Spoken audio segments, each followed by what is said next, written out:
Greetings to all of you there around the world. Welcome yet again to another episode of Hard Conversations with Pastor Aubrey, where life situations and silent battles meet biblical truths.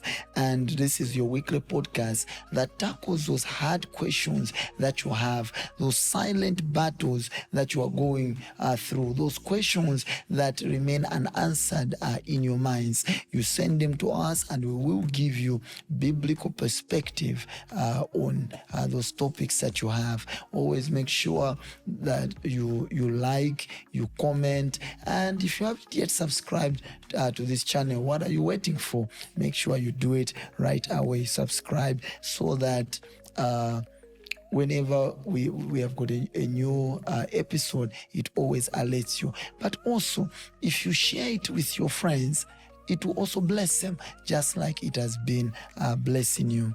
Today, we're going to continue to look at more questions on this episode, and I'm joined today yet again by Brother Sam. Brother Sam, welcome. Thank you very much for having me, Pastor. I'll dive right into it. Our first question reads, Pastor, many Christian couples today are delaying marriage because of financial pressures, career goals, and personal aspirations.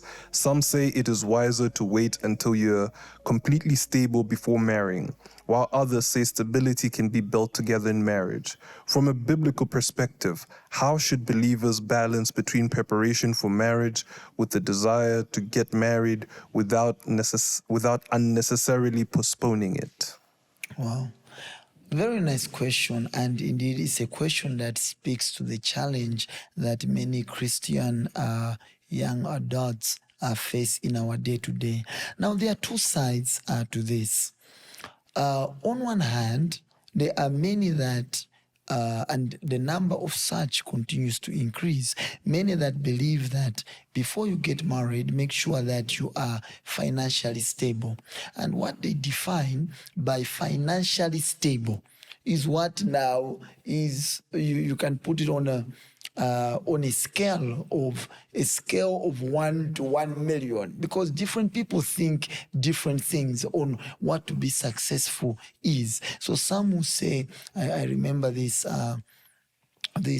girl that ever approached me and said that her mother told her that she should not get married until she has got a master's degree and until she buys her own car. You see, so people define it differently. Some are looking at, I want an established career. Some are looking at, I want a house. Some are looking at, I need to achieve certain financial, personal goals, and these may be different. So there is that extreme or that side. Then there is the other side where people just say, no, as long as we love each other, let's get married. After all, in the Bible, we don't see preparation in everyone that got married. We see in some that got married and they had to prepare, but we also see some that had nothing. When Jacob was going to Laban and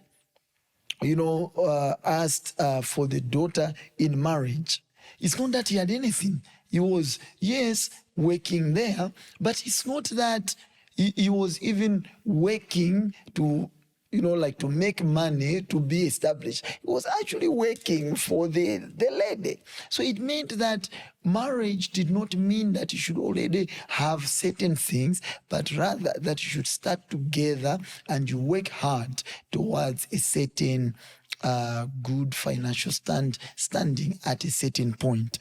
But what is important is to balance the two.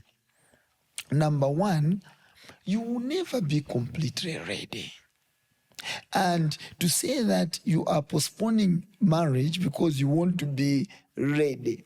Life has got a lot of uncertainties that happen. Life can sometimes be unpredictable. You may plan that you want your business profits to have reached this amount, and you find out that they haven't reached that amount in the time that you thought it would happen. So there are economic fluctuations that can happen. For example, the COVID days that came.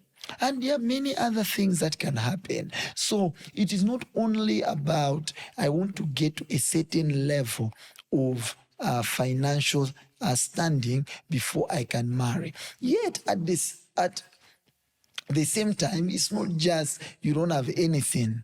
You can't even take care of yourself. You are in your parents' house. Like, you can't take care of yourself. People are feeding you. People are paying all your bills. And you say, no, by faith, I'm going to get married. That may now be being irresponsible. So the two must be balanced. 1 Timothy chapter 5 and verse 8, the Bible says, anyone who does not provide for their relatives or for their house, it says especially for their own household, has denied the faith and is worse than an unbeliever. So what is needed is really the balance in those two. That's why, in conclusion, I would say, begin to do well, or set yourself on course to do well. Start. There must be something you have started to do. But it can't be that you are as rich as the richest man in the world or in the country. No, start out, and then there are other things that you will develop together. And if you structure your marriage very well, there are courses that you can postpone, or there are some things that you can say, we are not able to do them now, we'll do them later. For example, children. You can decide when to start having children. You can say, we'll have children after 2 years, we'll have children after 3 years. So that is doable. Plus also, everyone starts from somewhere. So some may start at a one-bedroom house. There is nothing wrong. You don't need to marry and start in a mansion. If others did it, it's good actually. Why not? And if you can, do it. But also don't limit yourself to until I have a big house. This is another thing that has happened to many. Whilst many said, I want to prepare, they found themselves, they are already sleeping together. That means they are committing fornication, and fornication is sin. So you are now at an even worse point than if you just got married. So if you really want to get married later, and you think you're preparing, and you put all disciplines in place not to fornicate, maybe that would be fine. But I would also say, don't also wait for too long. But otherwise, if it will cause you to sin, why not just start where you are and build from there? Thank you, Pastor. Another thing that I've noticed, which is in line with this, is a lot of the couples who I've spoken with who are postponing marriage, some of them are simply postponing because of wedding costs. Yes. What can you say to that group of couples? Right. Now that's a nice one. But if you look at it, wedding course, or let's say wedding day, that's why it's called wedding day. It's not called marriage day. Wedding day is indeed just one day.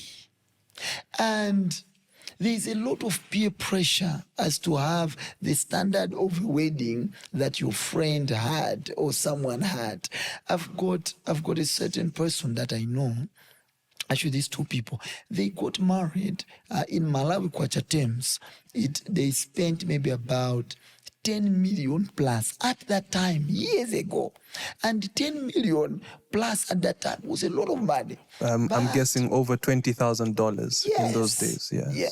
And you look at it, all that money was financed by mainly the parents of the girl. So the parents of the girl were very rich, and they put in maybe about 8 million kwacha of that amount. Let's say you put in about $15,000 of that amount, and then from the male side also, they were also very well to do, so they put in money. The owners of the wedding did not put in any money. And it was a flashy wedding. But not everyone is coming from such a family background. There are those that you are coming from a family background where, number one, the whole bill of the wedding, it is you to meet it. In addition to that, You also need to bring your relatives from whatever village they are to come to your wedding. You buy your father's suit. You buy your father's suit. You also need to give them the gifts that they should give you. back at your wedding day. So people start from different places. You don't push yourself to say, I want to be like another person. You can start different. I always like to say this. You can start differently, but you can end the same. Thank you so much, Right. Pastor. Quick one. Let's say I wasn't married. Financially, I am looking at the wedding as a big burden, but I want to get married. Is it possible to, or is it acceptable within doctrine for me to go and register my wedding at the Registrar General's and simply come and get it blessed in the church? Is that okay? Or let's say I just get it registered at the Registrar General. Is that permissible? Right. No, the best would be to get blessed in church. So, because there's a blessing of the Lord that is needed for your marriage. So, officiate it in church. However, the church aspect is often the cheapest part of the budget. That's why I was asking that. Yes. I want our viewers to know. Yes. When you talk about officiating your marriage in church, that's not expensive at all. I'll give an example of our church here, RFP Ministries. You don't even pay anything to officiate your wedding. So it's you simply, incur the cost of, if you want to decorate something different from what is already there, So you don't pay anything. That means it doesn't cost you as much. What is often expensive is the reception. What happens, like many will do in the afternoon or in the evening. So you want, the DJ, you want nice music, you want nice food, you want, all these cars, luxury cars and all of that. That's what becomes expensive. In other words, someone can have a wedding on a very low budget. And I've seen many people that have come to me and said, Pastor, we want to postpone our wedding. I've always asked, what is the reason of postponing the wedding? Everyone that said is financial. I would say that's not a good reason. Let's work on how much do you have. And I know a certain brother, a certain couple, what they did was simply they officiated their wedding, the same place. And here it was at church. The same place where we officiated the wedding. They just said, we're going to have a break for about 1 hour. Then they went outside the auditorium, they took a few photos, then they came back in, then celebrated for 1 hour or 2 hours. That was it. That was the end. Lovely. lovely. So you can make it as simple as that. An expensive wedding should not be the reason why you say we shouldn't marry today. And then you are risking your holy living. And what if you die, during that same time? You are going to hell. That's what I like to advise people again and again. Your spiritual life matters much more than anything else. So safeguard it with everything that you have. Thank you very much, Pastor. Let us go to our next question, and it reads, Dear Pastor Aubrey, I have a close friend who is not a believer, but they have been more supportive, loyal, and dependable than many of my Christian friends. Over the years, our friendship has grown very strong. As Christians, how do we balance maintaining deep friendships with non-believers while still guarding our faith and convictions? Where should the line be drawn? Right, that's a nice one. Now, the Bible says that we are in the world, but we are not of the world. That's where the answer comes from. The fact that you are in the world, there is no way that you can avoid those that are not born again. In 1 Corinthians chapter 5 and verse 9 into 10, the Bible, Apostle Paul is addressing this matter, and he concludes by saying that otherwise you would have to leave this earth. You'd have to leave this world. So there is no way that you can say, there will be zero interaction with those that are unbelievers, because sometimes the unbelievers are your siblings. Sometimes the unbelievers, they could be your parents, they could be your workmates, they could be your classmates, it could be your teachers, they could be, your business customers. So you can interact with them. However, always put boundaries, because you are not of this world. So going to that question, where the person has said that I've got a close friend that is an unbeliever, what you should be looking at is this association. Is it going to do harm to your spiritual life? Does this one respect the fact that you are born again? Are they trying to lead you into anything that is bad? Have you noticed any bad traits, bad mannerisms in this person? Have you noticed things that can distract you from the effort, the initiatives, or whatever you are doing for the Lord or in the Lord to establish yourself in the Lord? Can they disturb you in whatever way? If you notice that they can, then you distance yourself from them. But it does not mean that they become your enemies. You can still talk to them, but they don't really have to be very close to you. The Bible talks about being equally yoked. That don't be yoked with unbelievers to that extent where you are so close to them. Why? Because that will disturb you in your faith. So you can have unbelievers that you talk with, but it's better to have more Christian friends. Better to have more Christian friends. People that, as the Bible says, iron sharpeneth iron. Have more people that will bring value to your spiritual life. I totally agree with you, Pastor. And like you have said, it's unavoidable to interact with people. Our siblings, some of them could be unbelievers. And even sometimes the person who is sitting next to you in church, they can be an unbelieving believer. It takes, yes, there's a lot of unbelieving believers. The good thing is at least they're attending church. But like you have said, we have to be diligent with our lives. We have to be intentional. And you have rightly put it to say, look, if you notice certain behaviors, if they ask you, if let's say your interactions, you interact at your house, perhaps you're watching a game of football, as an example, that's okay. You are chatting. But if they invite you to a bar to watch a game of football, I think that's where now you need to exercise wisdom.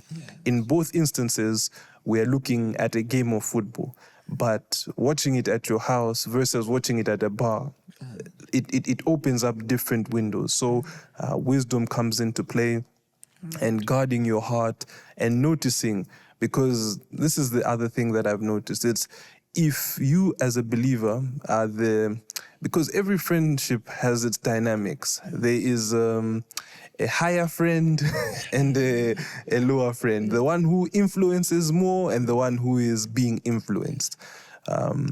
I believe that if you are the influencer, then, keep the friendship because of... you can positively influence. Yes, you can positively influence. But if you notice that now you are the influenced, then maybe... And you are being influenced negatively. You should step back, yes. Because that's the argument that many people put with the associations of Jesus with unbelievers. Because Jesus did associate with several sinners, several unbelievers. But if you look at it, Jesus was going there with an agenda, with a goal in mind. He was the one to influence the other person. So when Jesus went to the house of Zacchaeus, it wasn't to party. It wasn't to just chat, and Zacchaeus, would be schooling Jesus on certain things. No, it was Jesus was going to change his life. And did he do it? Yes, he did. So Jesus associated with unbelievers to the extent that he should change their lives. Jesus talked to a prostitute, at the well of Samaria. But he wasn't talking to the prostitute to become friends with the prostitute, and then so that, this prostitute can find Jesus, one of the friends, or indeed give herself to Jesus. No, Jesus wanted to win her over. And did he do that? Did he achieve that? Yes, that's what he exactly did. So you can talk to unbelievers, with a goal to win them to the Lord. You can associate with them because you are in a space where it's unavoidable to do so. But also, not all unbelievers are bad in everything. Yeah. You could find someone that is not born again, actually is a drunkard, but is very good, let's say, in IT skills. And you need some of those IT skills, maybe in whatever you are doing. So it's a business relationship, a professional relationship, but nowhere to put your boundaries. Thank you very much, Pastor. In closing, perhaps you give our audience a few words of wisdom, because every time you speak, Pastor, it's like you bless us so much. And,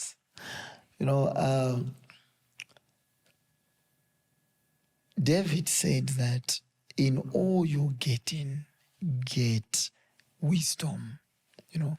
In all you're getting, whatever you get, it says wisdom. Wisdom is a profitable thing. Wisdom is a principal thing. It's principle, it's first, it's profitable, and get wisdom. And then you're getting, of course, get understanding.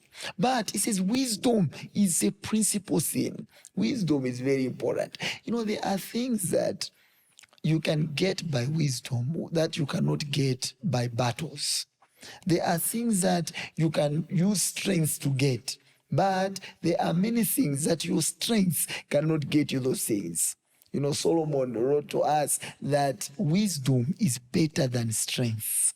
That's why giving yourself to learning, watching these podcasts and us sending us your questions, investing in listening to sermons, investing in reading books, investing in valuable friendships or relationships, people that can give you, valuable information, people that can guide you, people that can mentor you. You always rise in life. And I'll tell you something also. There are certain problems and situations of life that you get because of the level of knowledge or wisdom that you have. Actually, you could have a lot of life situations, a lot of questions just because of where you are. Where you are defines sometimes the questions, situations, and the battles that you experience.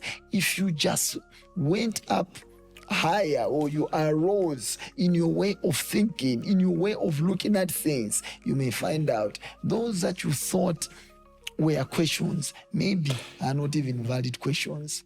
Those that you thought were situations, maybe they're not even situations. Those that you thought are disabilities, those that you thought are disadvantages, you find out it's not even a disadvantage at all. I'll give you the example of this person that I came across. I think it's from Tanzania. He was born with allow me to say, a funny looking head, quite a big head. And then, it looks in a certain shape that you say kind of deformed. But what he did is he just made it into comedy.